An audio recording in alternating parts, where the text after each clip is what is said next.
everybody, SlimKirby here. Welcome back to more Let's Play Path of Radiance. We're going to see if we can finish up this battle in this video, which I'm pretty sure I can. We've already gone through most of the time-consuming parts of this mission, so we should be able to get through the rest of this pretty quickly.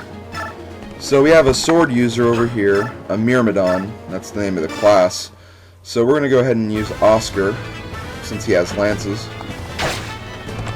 Just so he has the weapon triangle advantage. Okay, now that we've done that, we're going to move Ike up here.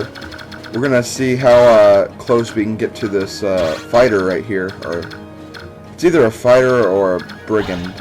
I think it's a brigand. But we're going to see how close we can get to him without getting in the range of the mercenary, or not mercenary, Myrmidon. And we're going to kill the fighter, or at least damage the fighter enough to kill it. And we're also going to finish this enemy unit with Boyd. So yeah, things are going pretty smoothly, looks like. And Titania is not going to be doing anything because, as I explained in the last video, we're going to try to use her as less as possible for the time being. But there is a chapter coming up where she might actually be very, very helpful, so we're not going to ditch her completely, but for right now, we're not really going to worry about using her. And just to refresh, we're not using her because she'll steal a lot of experience. Like, I believe whenever she beats a unit, she only gets 2 experience, while if you beat them with other units, you only get 2 experience points. I mean, 30. Sorry. I'm doing the commentary when I just woke up, so I'm kind of scatterbrained right now. Okay, so we need to get inside the house right there before that brigand burns it down. So we're going to go inside. We're going to talk to the townspeople. And they're going to give us a Seraph robe.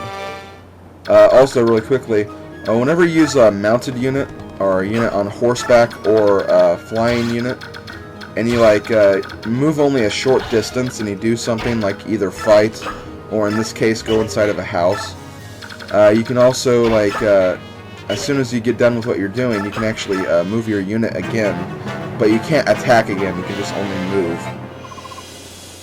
It can be very helpful to use mounted units for things like this, almost like hit and run techniques. We're going to get started beating up these brigands.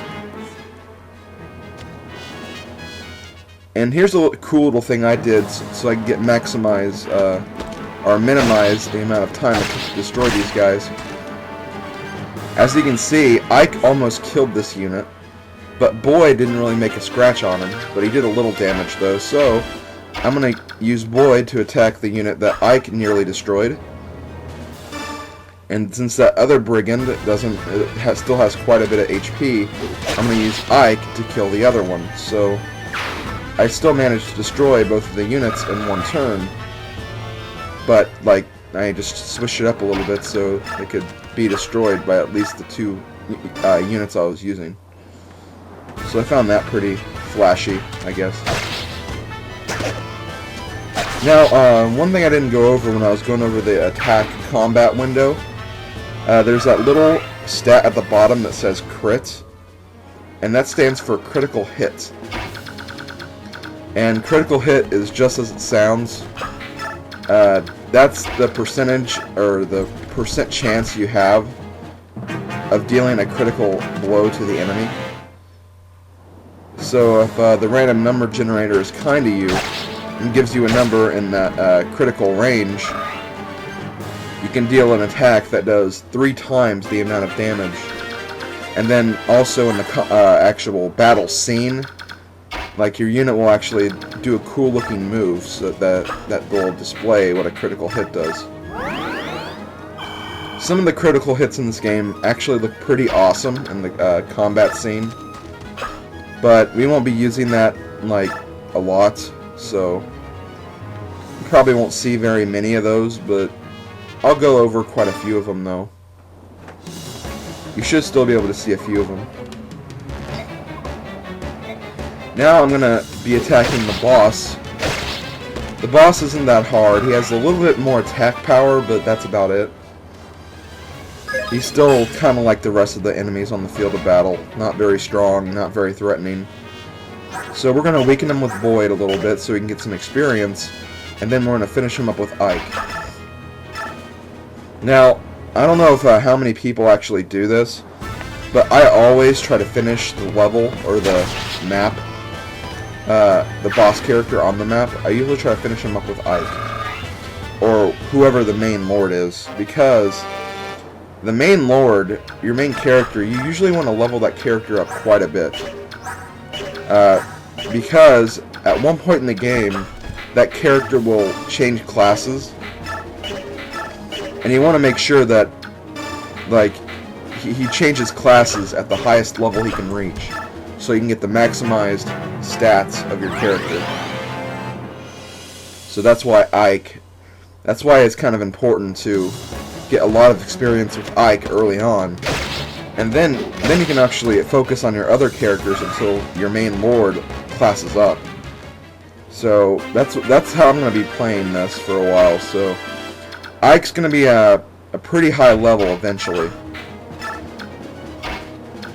Especially in Chapter 3. I'm going to be using Ike a lot in Chapter 3.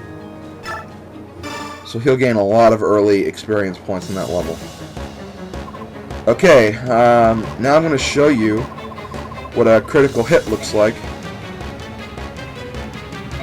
Okay, so he attacks once, he misses, and see that? That was a critical hit. Now, it didn't really do that much because the unit had such low hit points, but if he had like full hit points and that happened, he'd probably be dead, because Ike did about like, what, 8-9 damage, and that would have equaled about 27 or 24 damage, so that probably would have killed that unit. But I couldn't really show you the full effect of it though, just because the enemy was severely weakened. One thing that's kind of funny about critical hits, though, is sometimes you'll get them when you really don't want them, and it really doesn't help you that much. Like, I'm trying to think of an example. Like if you're fighting a very, very strongly defensed unit, and then you finally get it down to its weakest point, and you want to finish it up with another character, but sometimes, like, that enemy will attack you anyways, and then you'll pull a critical hit out when you really didn't want to kill it with that character, so, yeah. Okay, so we seized the throne, well, not really the throne, but we seized the seizing point, I guess you could say, and we finished the chapter, so we get a few storyline dialogue right here. Get some storyline dialogue. We learn that there's a big secret about Ike's father, but we're going to learn about that a lot later, so yeah, we're not going to worry about that right now. Boyd's going to congratulate us on our first battle and talk about his first battle, but it seems that in Boyd's first battle, he broke his axe. Now, I don't know about you, but I think axes would be terribly difficult to destroy, so I think that's really a testament to how strong Boyd actually is. But we finished the chapter, and we're getting close to the time limit, so I'm going to go ahead and end it here. Next time, we'll start Chapter 2 on Let's Play Path of Radiance. See you guys later.